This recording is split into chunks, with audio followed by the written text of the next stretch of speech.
Today's video, I'm going to share why women do not like you. If that's the case, then you're most likely defaulting in one or all of these skills I'm about to share. I want you to pay your undivided attention because one small change in your life can cause a ripple effect across every other single thing. Imagine you understand this fundamental concept. You are able to attract a better partner, ultimately making you bear better children. By extension, your life improves, the quality of your life improves. So the things that your current reality has been altered completely just by one small change. So I want you to listen. Imagine as you are listening, the people connected to you are also listening to you through you. The first one is lack of confidence and willpower. Majority of you, before we get into this concept, let's define the term because I like defining my terms. What is confidence? So we know what you're working with as opposed to we know what the problem is as opposed to the idea that something is wrong. So to define confidence, it's a cumulation of attributes ascribed to the term confidence. So when you see someone who's confident, is known by certain traits. You say, oh, this guy is confident, Bob's confident. So how can we define Bob or what made him to fall into that category of confidence? It's most likely he speaks in a more assertive and confident manner. It's most likely he sticks to his opinion. It's most likely he's not afraid of opposition. Now, those you see now that confidence is just a bundled concept of so many different skills. That's beyond the scope of this video. But confidence can be summarized in one word, which is to be your most authentic self. Majority of you are saying, well, I do not know who I am. I do not know how to be my authentic self. Authentic self. What does that even mean? Again, being your authentic self means sticking true, sticking to your opinions. Ask yourself this question. What would it be like if there were no consequences for my action? Would I still attend that birthday party? Would I still be pressured to go out to buy birthday presents? Or would I be pressured to go out of my way to keep this friend? So asking yourself that question and making the decision that is true to your human nature is your most authentic self. So confidence, you become confident by learning how to say no. By learning how to say no. It might be awkward at first. You know, before I began my entrepreneurial journey, I listened to big entrepreneurs like Mark Cuban, Zuckerberg, etc. And majority of them would say something like, you have to learn how to say no. You have to learn how to say no. So back then I was so financially focused that saying no. What do you mean you have to learn how to say no? If I don't want it, I'll just say no. But as I grew older, I realized that in a world where everybody is trying to please each other, in a world where no one's trying to seek external opposition, it becomes very difficult over time to say no. Yeah. So once I learned this concept, I started saying no. I became more confident, and it saved me a lot of time. Saved me a lot of time. So you have to learn how to say no. Learn how to say no boosts your confidence. So that's the first one. The second is the willpower we talked about. Willpower is a very difficult thing for most people to grasp. Especially I see these things with men. Say they go on a date, for instance, and they're so focused on I paid the bill, I've spent so much on transportation, I'm going to pick up the dinner bill. I have to make this girl fall in love with me. I have to take this girl back home. So that mindset or that thought begins to govern your actions. You become subservient, you become agreeable. Imagine speaking to someone who agrees 100% of every single thing you say. You'd be like, no, this person has ulterior motives. So when you become subservient, when you're agreeable, just You say to yourself, once I get the girl, then I'll become my true self. But my friend, the chances of you getting the girl, because women are very good at intuition. So once they pick up on that, once they pick up on that, they are only trying to be malleable and agreeable so you can get them to follow you back home. They're most likely going to end the opposite direction. So you have to be yourself. Think of, instead of thinking I have to get this girl back, think of it this way: I'm here to enjoy myself as well as the company of this person. If it works out, fine. If it doesn't work out, fine.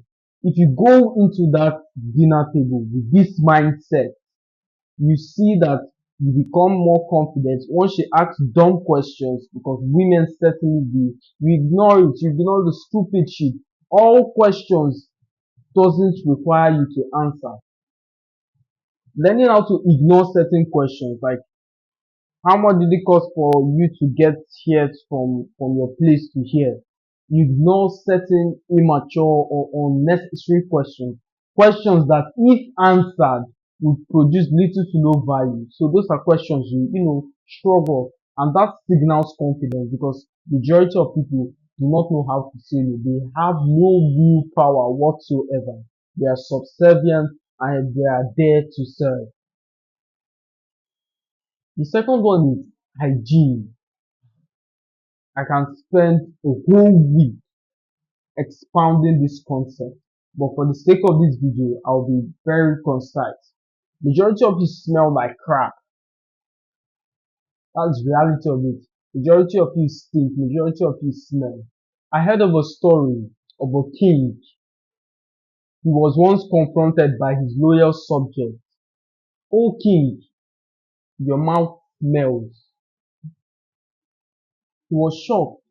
He went home that day, confronted his wife. He said, "Why did you never tell me my mouth smells?" She said, she replied, "I thought that's how all men teeth smells." You see, the people who are close to you will never reveal that you have body odor, especially you yourself. You're most likely not to be discerning enough to see that you have body odor. So take it upon yourself. Once you realize that this is the problem, shower twice a day, go through the natural hygiene, do things that makes you look cool. You're more attractive than you think. You're just not refined yourself. You've just not identified that potential with you, and you find it. Anything can open the two doors of your destiny. If you can find it, you find it and know what to do with it. Most often we trivialize what we have, or we celebrate others' gifting at the expense of what we have. We develop the ability to trivialize what you have, as a sign of humility. People be like, "Yeah, it's just making hair. I just plait hair."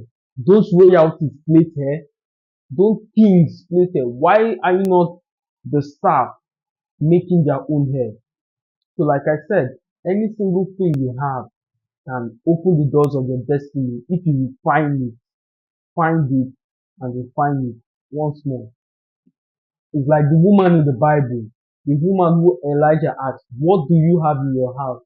She said, "Nothing except a jar of oil." You see that, you see the way she trivialized it, like most of us, except, not knowing that that jar of oil will be the answer to her prayer. Not only would it pay off the debtors, but she would leave off the rest. He told her, an instruction that is applicable to most of us today. He said, "Go and borrow vessels, borrow not a few." So borrow vessels, borrow not a few. That vessels can be extra education, extra refinement on your gifting. If you're a good communicator, you can be attending seminars and going to the business meetings. It could be the late night candle and studying. It could be different things at any level or any endeavor in life. So borrow vessels, borrow not a few, and then the oil will be multiplied. There's a saying I like in the Bible. It says, "And when there was no more vessel, the oil stopped flowing." So you will only be expanded to the degree in which you borrow vessels. So borrow vessels, borrow not a few. You see that the problem was not the oil. The problem was that the vessels hosting it was small. You are currently small. If you do not expand, you keep remaining, you still remain in that jar and be admiring other people's vessels filled with oil. There's this analogy that Steve Harvey used, which I quite like. He said, if you put a tree in a basket and water it, plant it, it will only grow to the degree that that clay pot allows it to. But that same seed has the potential to become a mighty tree, but the vessel hosting it is small. So when you are able to change your environment or borrow vessel, enlarge your capacity, you would see more results in your life. So borrow vessels, my friend. How did we get here? We're talking about hygiene and how we've delved into something else beyond the scope of this video. Anyways, take it as a bonus. Those are the two tips I'm giving you today. I don't want to elongate this video. I want it to be as concise and as information dense as possible. As always, my friends, it's a pleasure speaking to you. I will see you in the next one.